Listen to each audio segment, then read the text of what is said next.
Evet, şunu söyleyebiliriz aslında 6 Ocak'ta Rojava'ya yönelik başlatılan saldırıların ardından bütün herkesin gündemi bu saldırılar olmuş durumda. Özellikle halk bu saldırılara karşı tepkilerini dile getirmek için yoğun bir şekilde sokaklara, meydanlara çıkıyor. Bugün de bu merkezlerden bir tanesi Raha'nın Birecik ilçesiydi. Sabah saatlerinde meydanlara gelen halk bu saldırılara karşı net bir tavır gösterdi. Sahaya gittiğimiz zaman insanlar sloganlarıyla, marşlarıyla aslında Rojava halkıyla bir olduğunu, oradaki Kürtlerle Urfa'daki Kürtlerin ayrıştırılamayacağını, dört parça Kürdistan'daki Kürtlerin bir olduğu şeklinde mesajlar verdi. Zaten alandaki dövizlere yansıyan, daha doğrusu dövizlerde de bu mesaj açıkça ifade edildi. En çok benim ilgimi çeken dövizlerden bir tanesi de Kürtler şeytanlarla savaşıyor, herkesin haberi olsun tarzındaki bir dövizdi. Evet, gerçekten de bugün HTŞ ve IŞİD çetelerinin Kürtlere karşı gerçekleştirdiği katliamları sosyal medyadan da yansıyan haberlerden de görüyoruz. Halk ciddi bir şekilde öfkesini bu saldırılara karşı meydanda dile getiriyor. Bir diğer önemli şey ise Türkiye'de devam eden barış ve demokratik toplum sürecinin buradan bir yandan barış müzakeresi, görüşmeleri devam ederken diğer yandan HTŞ ve DAEŞ çetelerine destek verilmesi de açıkça protesto edildi ve bunlara karşı halkın net tutumları dile getirildi. Halk Rojava vicdandır, özgürlüktür ve direniştir şiarıyla meydanda tepkisini dile getirdi. Yine alanda bulunan DEM Parti milletvekillerinden Ömer Öcalan da Kürt halkının 100 yıla yakın bir süredir burada bu coğrafyada bu zulme maruz kaldığını, hakarete maruz kaldığını ifade etti. Artık Türklerin bu zulmü ve hakareti kabul etmeyeceğini, kendi topraklarından başka gidecekleri yer olmadığını ve kesinlikle direneceklerini ifade ettiler. Bir diğer önemli konu ise yine DEM Parti milletvekili Ferit Şen Yaşar da özellikle devam eden barış sürecine dikkat çekerek eğer siz Kürtlerle barış istiyorsanız Rojava'da HTŞ ve DAEŞ çetelerini desteklemeyi bırakın, Kürtlerle ittifak kurun, Kürtleri destekleyin. Kürtleri kendinize tehdit olarak görmeyin mesajlarını verdi. Kitle de alkışlarıyla, sloganlarıyla yine güçlü bir şekilde Rojava'ya yönelik bir sahiplenme çağrısında bulundu ve duruşlarını açıkça ifade ettiler. Bu eylemin bir diğer dikkat çeken özelliği ise yine alana gelen kadınlar saçlarını örerek çeteler kaybedecek, direnen halklar kazanacak pankartlarıyla alana çıktılar. Sık sık alkış ve sloganlarla tepkilerini dile getirdiler. Bilecik'ten aktarabilecekleri şimdilik bunlar. Peki Ömer, son olarak şunu da sormak istiyorum. Günlerdir sen de Kürdistan'dasın ve birçok noktada kitlesel eylemlere tanıklık etmiş oldun. Birecik'i ayrı tutan bir nokta var mı? Özellikle Raha halkını çok ciddi anlamda mesela ayaklanmalarda görüyoruz, sokak hareketliliklerinde ön planda görüyoruz. Bu Kobane sınırına yakın olmasıyla da alakalı, daha doğrusu Rojava sınırıyla da yakın olmasıyla da bir ilgisi var ve şunu da belirttiler aynı zamanda, durduğumuz nokta haklı olduğumuz noktadır diye de belirtiyor. Biraz daha Birecik özgünlüğünde bir değerlendirme yapacak olursan bugüne dek bulunduğun sahalardan nasıl bir noktada ayrım yapabilirsin? Özellikle şöyle söyleyebiliriz. Kobane dediğimiz yer şu an Urfa'nın hemen sınırında bulunan bir yerdir. Yaklaşık 600 bine yakın Kürt halkı orada şu an kuşatma altında ve HTŞ DAEŞ çetelerinin saldırılarıyla karşı karşıya. Diğer yandan orada büyük bir insani dram yaşanıyor. Çünkü elektrik, su kesilmiş ve gıda noktasında sorunlar yaşıyor. Sınırın hemen yanı tarafında bulunan Urfa'da halkı Bilecik'te yine Rojava, Kobani ile sınırı olan yerlerden bir yer. Ve Bilecik'in şöyle bir özelliği var, kozmopolit bir yapısı var. Kürtlerin, Türkmenlerin, Ermenilerin birlikte yaşadığı köklü bir geçmişi olan bir kenttir. Meydanda da yine bu halklar, halkların birlikteliğini, halkların kardeşliğini savunup alanda birlikte bu saldırılara karşı bir tavır gerçekleştirdiler. Tavırlarını sergilediler. Özellikle halklar arasında, halkların birbirine düşman edilmesine karşı Birecik önemli bir yer tutuyor. Çünkü Birecik'te hem Türkmenler var, dediğimiz gibi Kürtler var. Halklar bir arada bu HTŞ ve DAEŞ saldırılarına karşı aynı meydanda ortak bir şekilde tepkilerini dile getirdiler. Biraz sesini açabilir miyiz arkadaşlar Ömer'in? Evet Ömer, senden dinleyelim. Ankara'da neler oluyor? Çok basına yansıdığını görebiliyoruz. Ancak bununla birlikte aslında çok fazla gündem var Ankara'nın. Hem halkın eylemselliklerinden başlayalım dilersen, ardından diğer alanda, siyasi alanda neler oluyor bunları konuşuruz. Halk neler yapıyor Ankara'da Rojava'ya dönük saldırılara karşı? Evet, Ankara'da bildiğin üzere Rojava'ya yönelik saldırılara ilişkin eylemler devam ediyor. Halk tepkisini gösteriyor, sokaklara çıkıyor. En son yine dün bir eylemsellik durumu vardı. Halkın yürümesine, gençlerin özellikle yürümesine yine polis engel oldu. Ve bu engele rağmen gençler yürüme inadını göstererek, yürüme kararlılığını göstererek yürüyüşlerini yaptı ve sonrasında basın açıklaması gerçekleşti. Aslında hem Ankara'da hem Türkiye'nin her yerinde halk Rojava'ya yönelik saldırıları kabul etmiyor. Yapılan saldırıların IŞİD tarafından yapıldığını ve DAEŞ tarafından HTŞ'nin, DAEŞ'in aslında bunların hepsinin bir arada birleşik Kürtlere saldırdığını ve Kürtlerin soykırıma uğratılmak istendiğini belirtiyor. Halk çok net bir biçimde Kürt halkının bir kez daha soykırımdan geçilmesini kabul etmeyeceklerini ve sokakta olacaklarını belirtiyorlar. Bu saldırılara karşı direnişlerini sonuna kadar sürdüreceklerini, Rojava'ya yönelik saldırılar durana kadar sokakta olacaklarını belirtiyorlar ve eylemsellikler devam ediyor. Ankara'da da devam edecek. Yine hafta sonu eylemsellikler devam edecek. Herhangi bir planlama olmasa da aslında halk bu hafta eylemlerini devam edecek. Özellikle hafta sonu 1 Şubat'la beraber, özellikle 1 Şubat'ın biliyorsun Rojava ile dayanışma günü olmasıyla beraber o günde önemli eylemlerin yapılması bekleniyor. Ankara'da aslında böyle bir eylem hazırlığında önümüzdeki süreçte yaşanacaklara göre halk her ne olursa olsun sokağı, her bir yeri, her bir sokağı Rojava'daki direnişin bir yansımasına dönüştüreceğini belirtiyor eylem. Sokağın nabzı böyle Ankara'da. Elbette Ankara'da siyaset de hareketli. Biraz da Ankara biliyorsun ki sen de az önce belirttin, siyasetin kenti. DEM Parti'nin STK'larla, bazı demokratik kitle örgütleriyle ve siyasi partilerle, özellikle mecliste grubu bulunan siyasi partilerle görüşmeler devam ediyor. En son bugün de Deva Partisi ve Saadet'le bir görüşme gerçekleştirildi. DEM Parti eş genel başkanları Tuncer Bakran ve Tülay Hatimoğulları katıldı. Daha önce de CHP ile bir görüşme yapılmıştı ve bu görüşmelerde aslında muhalefetin tepkisini de çok net bir şekilde görüyoruz. Muhalefet Suriye'deki sorunların özellikle diyalogla, müzakereyle çözülebileceğini, savaşın devam etmesi halinde Suriye'deki kaosun derinleşeceğini ve bu kaostan IŞİD'in, yani DAEŞ'in kazançlı çıkacağını, tekrar dirileceğini belirtiyorlar. Özellikle buraya çok fazla vurgu var. Özgür Özel'in özellikle bu konuda DAEŞ sadece Suriye'de Kürt halkının değil, aslında bütün dünyada bütün halkların ve demokrasinin düşmanıdır demişti. Hedeflediği aslında demokrasidir demişti. Yine Özgür Özel Mürşit Pınar sınır kapısına işaret etti. Biliyorsun Kobane'de kuşatmadan dolayı halkın yaşadığı zorluklar var. Temel gıdaya, suya, elektriğe erişim sınırlı, hatta yok denecek kadar az.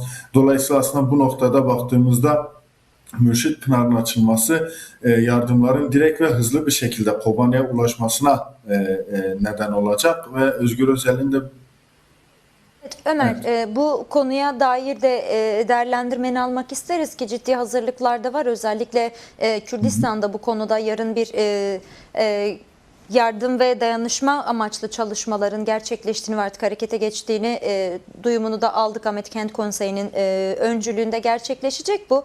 Buna dair bir kampanya da var. Buna geçeceğiz ancak tam o bahsettiğin o diplomatik alandan da çok çıkmayarak şunu dedin ki muhalefet alanında Rojava'ya dönük saldırıların son bulması ve bu oradaki gelişmelerin ve yaşananların diplomasi ve siyaset müzakere yoluyla devam etmesi ya da sürdürülmesi gerekiyor diye bir söylem var. Peki senin gördüğün kadarıyla bu konuda bir samimi durum söz konusu mu? Yani iktidarın diline karşı muhalefet sence tam anlamıyla bir arada ortak bir dil üretebildi mi? Öyle bir havası var mı ya da? elbette şunu belirtebiliriz. Tabii ki pratikte muhalefetin sahada özellikle diyebiliriz ki bir çalışması yok.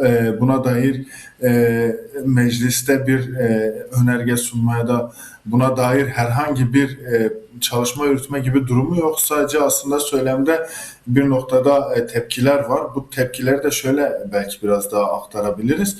Hani bir yanıyla Suriye'deki Kürtlerle savaşın devam ettirilmesi, bu politikanın devam ettirilmesiyle beraber Türkiye'de sürecin başarıya ulaşamayacağını belirtiyor muhalefet ve dolayısıyla aslında bu sürecin hem Suriye ile doğrudan ilişkisi olduğunu ve her iki sürecin de oradaki durumun da buradaki süreçle direkt bağlantılı olduğunu belirtiyor muhalefet ve bu noktadan aslında orada müzakerenin ve diyaloğun devreye girmesi gerektiğini ve Kürt halkına yönelik saldırıların, Rojava'ya yönelik saldırıların bir an önce durması gerektiğini belirtiyor muhalefet. Ancak senin belirttiğin noktada şunu diyebilirim ki DEM Parti ile yapılan görüşmeler ve yine bazı açıklamalar dışında herhangi bir hareketlilik yok. En son Türkiye İşçi Partisi İstanbul Milletvekili Ahmet Şık'ın komisyona dair acil çağrısı vardı.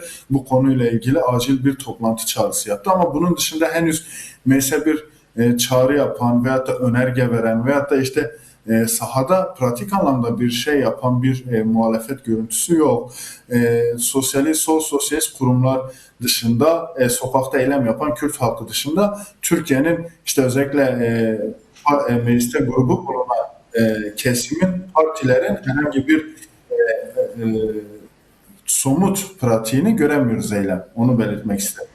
Diplomasi şehri dedik, meclis orada bulunuyor. Siyasetin merkezi dedik. Ancak Ankara deyince birçoğumuzun aklına, yani en azından benim aklıma aynı zamanda bahsettiğin sivil toplum kurumları geliyor. Mesela sendikalar geliyor aklıma ya da diğer tüm yapılarında bulunduğu emek ve özgürlük alanında çalışmalar yürüten kurumların, yapıların merkezi konumunda da Ankara.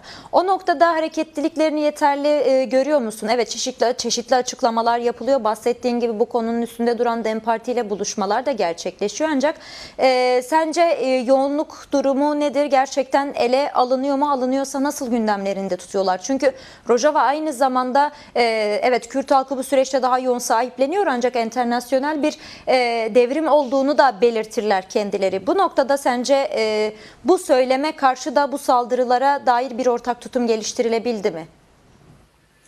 Yani elbette sivil toplum kuruluşları öncelik olarak sahada eylemlerde yer almaya çalışır. Bunu en azından eylemlerde görüyoruz. Temsilci boyutuyla orada oluyorlar. Lakin dediğin noktada aslında sivil toplum kuruluşlarının da Kürt halkının özellikle Rojava'da ve yine Türkiye'de Kürt halkının bir seferberlik halinde olduğunu görüyoruz eylem. Özellikle hem eylemler sık sık devam ediyor hem dayanışma programları var. Biliyoruz, sen de az önce belirttin, yarından itibaren bir dayanışma kampanyası düzenlenecek. Hem sosyal medyada hem sokakta bir seferberlik durumu var. Aslında sendikalara, yine işte bu sivil toplum kuruluşlarının bugünkü durduğu noktada Kürt halkının aslında biraz daha gerisinde bu olaya yaklaştığını söyleyebilirim. Ama tabii onların da planlamaları var. DEM Parti de bu noktada görüşmelerini sürdürüyor. Diplomasi trafiği var. İnsan Hakları Derneği'nin özellikle bir haftalık Ankara'da bir insanlık nöbeti vardı ve nöbetin esas sebeplerinden bir tanesi Rojava'ya yönelik saldırılardı. Bu saldırılara ilişkin de nöbet tutuldu. Dolayısıyla aslında bir yandan bir eylemsellik gösterme ve eylemlere katılma çabası da var. Aynı zamanda dayanışma kurulduğu yandan itibaren aslında sivil toplum kuruluşları bu dayanışmayla da ortaklaşabileceklerini duyurmuştu. Yarından itibaren de aslında belki bunu göreceğiz. Dolayısıyla hem bunun yanında baktığımızda sivil toplum kuruluşlarının özellikle topluma yönelik açıklamalarının önemine de dikkat çekmek gerekir. Keskin, önemli açıklamalar oldu. Bu noktada özellikle saldırıların çok ciddi boyutta olduğunu ve bu saldırıların bir an önce durması gerektiğini belirtti. Peki. Dolayısıyla aslında bu açıdan sendikaların, sivil toplum kuruluşlarının hem toplum üzerindeki etkisini daha fazla arttırması bir noktada önemli bir yerde duruyor ki dayanışma kampanyalarıyla beraber bunu görebiliriz. uzun dönemdir devam eden saldırılar var ve buna karşı halk ayaklanmaları var dedik. Van'da bugün ders verir nitelikte büyük kitlesel bir eylem gerçekleştirdi ve sen o eylemselliğe şahittin bugün. Rozer'in senden dinleyelim. DBP eş genel başkanı Keskin Bayındır'ın da katılımıyla gerçekleşti. AVM'den Musa Anter Barış Parkı'na kadar büyük bir yürüyüş gerçekleşti. Yukarıdan çekilen görüntüler vardı. Devasa bir katılım olduğunu söylemek mümkün. Ekranlarımızda da şu anda dönüyor. Neler eklemek istersin, nelere şahitlik ettin Van'da? Evet, aslında senin de belirttiğin üzere Van'da ilk günden, yani 6 Ocak'tan bu yana HTŞ'nin saldırılarına, çetelerin saldırılarına karşı ciddi bir tepkisellik mevcut. Yani seferberlik ruhuyla bir mücadele gerçekleşiyor, direniş gerçekleşiyor Van sokaklarında. Bugün de tekrardan DEKUP öncülüğünde, Demokratik Kurumlar Platformu öncülüğünde Van'da 10 binlerin diyebileceğimiz kadar çok sayıda kişinin katılımıyla bir yürüyüş gerçekleştirdi. Van AVM önünden Musa Anter Parkı'na kadar. Bu yürüyüşe barış anneleri, TC aktivistleri, DBP, DEM Parti, birçok sivil toplum örgütü ve çok sayıda yurttaş katıldı. Gerçekten 10 binler bugün Van sokaklarına aktı ve Rojava için sesini yükseltti. Çünkü bugün baktığımızda aslında Kürtlerin artık varlığının tanındığı, özgürlük mücadelesini verdiği noktada tekrardan Kürtlerin varlığına yönelik gerçekleşen bu saldırı sadece Rojava'da değil, Kürdistan'ın 4 parçasında, Avrupa'da, Van'da kendi tepkiselliğini doğurmakta ve buna karşı bir direniş yükseltmekte. Bugün gerçekleşen aslında miting ruhuyla gerçekleşen, seferberlik ruhuyla gerçekleşen olan yürüyüşte şunlar ön plana çıktı. Kusura bakmayın, az önce bir polis müdahalesi oldu. Biber gazı da var. Ondan kaynaklı. Öne çıkan noktalardan bir tanesi, sizin de bildiğiniz üzere basına yansıyan noktada YPG savaşçısının saçlarının çeteler tarafından kesilmesine karşı kadınlar örgütlerimiz korkunuzdur kampanyası başlatmıştı. Bugün tekrardan yürüyüşte ön plana çıkan nokta buydu. Kadınların örgüsünün DAEŞ çetelerini, HTŞ çetelerini, Türkiye paramiliter çetelerinin yeneceğinin vurgusu yapıldı. Kadınlar bu ruhla alanlara aktılar. Pankartlarını, sloganlarını bundan yana yükselttiler. Diğer yandan ilk günden bu yana yükselen sloganlar Kürtlerin birliğine yönelikti. Kürt ulusal birliğine yönelikti. Bugün tekrardan alandan yükselen slogan Kürt ulusal birliğinin sağlanmasına yönelikti. Çünkü dediğim gibi Rojava'da yaşananlar aslında sadece Rojava bölgesine yönelik değil, Kürtlerin varlığına, demokratik yaşama, ortak yaşama yönelik bir saldırı olduğunun vurgusu yapıldı. Bunun devamında kitlesel olarak gerçekleşen yürüyüşle beraber Musa Anter Parkı'nda bir basın açıklaması gerçekleştirildi. Bu açıklamada DEM Parti Van İl Eş Başkanı Gülşen Kurt bir konuşma gerçekleştirdi. O da konuşmasında aslında şuna vurgu yaptı. 2014 yılında DAEŞ zihniyetini yenen kadınların bugün tekrardan HTŞ zihniyetini, DAEŞ zihniyetini yeneceğini ve Rojava'da demokratik bir yaşamın kurulacağını, bunun için son bir Kürt kalana kadar mücadele edeceklerini, aslında özgürlükten yana seslerini yükselteceklerini söylediler. Diğer yandan yerine kayyum atanan Van Belediye Eş Başkanı Neslihan Şen de bir konuşma gerçekleştirdi. Onun da tekrardan vurgu yaptığı nokta, az önce de belirttiğim üzere, ortak yaşamdan, yani aslında halkların birlikte yaşamından vazgeçilmeyeceğini, ortak bir yaşamın kurulacağını ve Rojava'da özellikle HTŞ eliyle hedef alınan noktanın kadın öncülüğünde kurulan yaşam olduğunu ve bu yaşamı korumak, savunmak ve bu yaşamı var edebilmek için mücadelelerini sürdüreceklerini, bundan sonraki süreçte de eylemselliklerinin devam edeceğinin mesajını verdi. Diğer yandan DBP Eş Genel Başkanı Keskin Bayındır bir konuşma gerçekleştirdi. O da konuşmasında Kürt Halk Önderi Abdullah Öcalan'ın aslında 27 Şubat çağrısıyla da vurguladığı ve diğer yapılan görüşmelerde de vurguladığı Suriye'de kurulacak olan demokratik bir düzenin aslında 4 parçayı etkileyeceğini, tüm dünya düzenini etkileyeceğine dair de bir belirlemesini paylaştı. Yani Rojava'da uygulanacak olan düzen, yani HTŞ zihniyetiyle kurulacak bir düzenin de aslında dünyayı bir sorun çemberine alacağını, aynı zamanda demokratik bir yaşamın kurulması da diğer sorunların çözüm olacağına dair belirlemesini paylaştı ve bunun devamında mücadelelerini sürdüreceklerini, Rojava'dan yana seslerini yükselteceklerini ve seferberlik ruhuyla ilk günden bu yana nasıl direniş yükseltildiyse bundan sonra da direnişlerinin yükseltileceklerinin mesajını verildi. Yani aslında bir noktada da herkese çağrı yapıldı. Rojava'yı sahiplenilmesi çağrısı yapıldı. Bunun devamında